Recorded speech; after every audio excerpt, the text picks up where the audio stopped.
সুশাসনের বড়ই অভাব, জুলুমে জুলুমে বলতে গেলে গোটা দুনিয়াই ভরে গেছে। এমন একটি দিনে আজকের এই সম্মেলন আমাদের অনুষ্ঠিত হতে যাচ্ছে, যেই দিনটি ইতিহাসের গুরুত্বপূর্ণ সাক্ষী। ইতিহাসের অনেকগুলা গুরুত্বপূর্ণ ঘটনা এই দিনে সংঘটিত হয়েছে। এর মাঝে আমাদের কাছে বিশেষভাবে উল্লেখযোগ্য দুটি ঘটনা। এই আশুরার দিনেই আল্লাহ রাব্বুল আলামিন হযরতে মূসা আলাইহিসসালামের জাতিকে ফেরাউনি অপশাসন এবং অপশক্তির হাত থেকে মুক্তি দিয়েছিলেন। এ দিনটিতেই কারবালা প্রান্তরে রাসূল করিম সাল্লাল্লাহু আলাইহি ওয়াসাল্লামের প্রিয় দৌহিত্র এবং তার পরিবারের সদস্যদেরকে কঠিন পরীক্ষা দিতে হয়েছিল। এই দুইটি ঘটনা ইতিহাসে খুবই হৃদয় বিদারক। একটি মুক্তির ঘটনা হলেও তাদের অতীত ইতিহাস ছিল একেবারেই নির্যাতন এবং নিপীড়নের মুখোমুখি হয়ে তিলে তিলে তারা জীবনযাপন করছিল। আর দ্বিতীয়টিও মানব ইতিহাসের একটি করুণ ঘটনা। যুগের পরিক্রমায় আমরা এসে এখানে দাঁড়িয়েছি। আজও সারা বিশ্বের বিভিন্ন প্রান্তরে হাজার মুসলমানের কান্না। সুশাসনের বড়ই অভাব। কালার এক্সপার্ট, জর্জ স্যাপ এবং মাইল্ড অন হ্যান্ডস টেকনোলজি সমৃদ্ধ অরিক্স ক্রিস্টাল ওয়াশ আপনার লন্ড্রি এক্সপার্ট।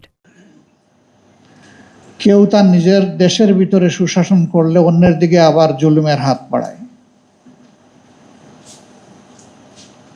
জুলুমে জুলুমে বলতে গেলে গোটা দুনিয়াই ভরে গেছে। বিশেষ করে যারা নিজেদেরকে তুলনামূলকভাবে শক্তিশালী মনে করে, কেউ আবার ক্ষমতায় অধিষ্ঠিত থাকে, তারাই কার্যত মানুষের উপরে জুলুম করে থাকে। এ মানবতার উৎস আল্লাহ তাআলার সৃষ্ট একজন মানব এবং একজন মানবী থেকে। এই মহামানব হচ্ছেন মানব জাতির আদি পিতা হযরতে আদম আলাইহিসসালাম এবং তার সঙ্গিনী হযরতে হাওয়া আলাইহিসসালাম। এই দুইজন দুনিয়ায় পয়দা হয়েছেন, তাদের কোনো পিতামাতা ছিলেন না। তারাই প্রথম পিতা, তারাই প্রথম মাতা। পরবর্তীতে দুনিয়াতে যাদেরই আগমন ঘটেছে তারা সকলেই এই দুইজনের বংশধর।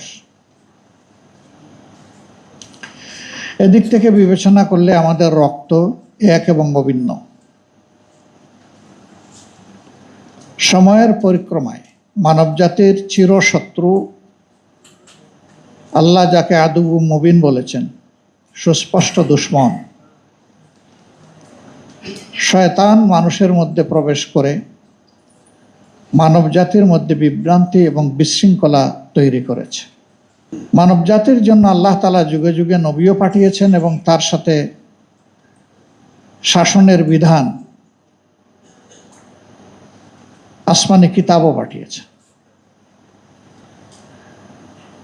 যেহেতু আল্লাহ তাআলা মানবজাতিকে পয়দা করেছেন, মহান আল্লাহর চাইতে মানবজাতির প্রয়োজন অন্য কেউ বুঝার প্রশ্নই ওঠে না। যেহেতু আল্লাহ তাআলা তার সকল সৃষ্টির উপর মানবজাতিকে শ্রেষ্ঠত্ব প্রদান করেছেন, কাজেই এই শ্রেষ্ঠ জাতিকে আল্লাহ তাআলা সবচেয়ে বেশি ভালোবাসেন, এটাই প্রমাণিত।